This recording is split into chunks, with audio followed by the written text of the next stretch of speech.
Alam niyo ba guys, ang sikat na influencer, comedian, content creator na si Khaby Lim, ito lang naman siya ay binenta niya ang kanyang company sa worth $900 million, no? Itong kanyang sarili ay hindi na siya magiging influencer, binenta niya ang kanyang sarili sa EI ng million dollars, no? So marami na siya ngayong pera.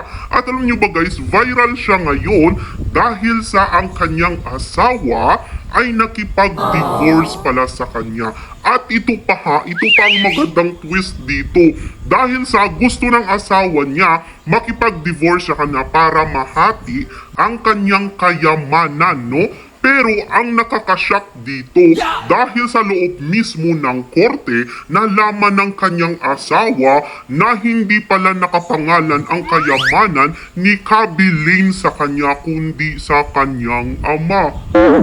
So guys, imbis paldo na, naging bato pa. So guys, walang nakuha ang asawa ni Khaby Lim sa kanya sa pag-divorce nito dahil sa mautak lang naman itong isang sikat na influencer na ito na si Khaby, dahil nga pinangalan niya ang kanyang mga asset at kanyang mga kayamanan sa kanyang ama. O diba? So girls, ganyan talaga kayo, no? Minsan umaasa lang kayo, mag-asawa kayo ng mayaman, tapos pa-divorce kayo para mahati nyo yung pera nyo. Oy, magtrabaho kayo. Oy, lesson learn ito talaga ha. Dapat ito talaga ang gagawin ng mga lalaki, na dapat talaga ay wise, no? Gamitin ang utak, dahil minsan ang mga babae ay minamahal ka lang sa pera.